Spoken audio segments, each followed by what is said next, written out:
سید عبداللہ محض علیہ السلام، یہ حضرت امام حسن مجتبیٰ کے پوتے ہیں، حضرت امام حسن مصنع کے صاحبزادے ہیں سید عبداللہ محض۔ مقاتل الطالبین میں ابو الفرج اصفہانی کہتے ہیں کہ مدینہ منورہ میں جب کوئی بندہ سوال پوچھتا نا کہ بتائیں مدینہ کا سب سے بڑا عالم کون ہے، تو جواب دیا جاتا امام حسن کا پوتا سید عبداللہ محض۔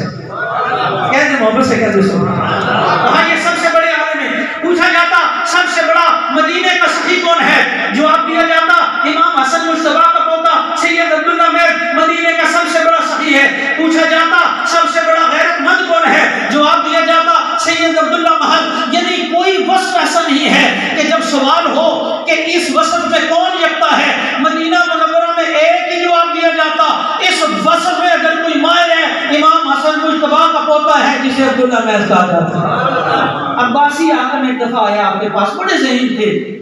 کہنے لگا آپ بڑا جو ہے وہ دعویٰ کرتے ہیں جی کہ اولاد رسول خاندان رسول بڑی فضیلت والا ہے۔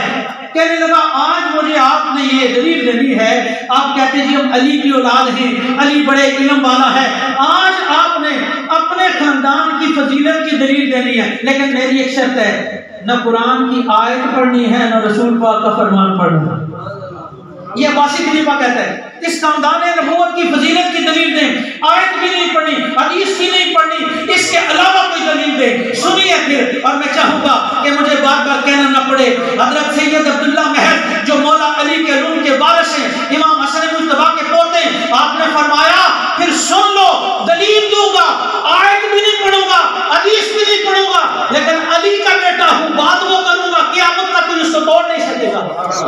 آپ نے فرمایا سنو پھر، حضرت سید عبداللہ محض نے کہا ہمارے اس خاندان کی فضیلت کی دلیل یہ ہے کہ دوسرے خاندان والے یہ تمنا کریں گے کہ ہم سید ہوتے، لیکن سید کبھی تمنا نہیں کرے گا میں کسی اور خاندان سے ہوں۔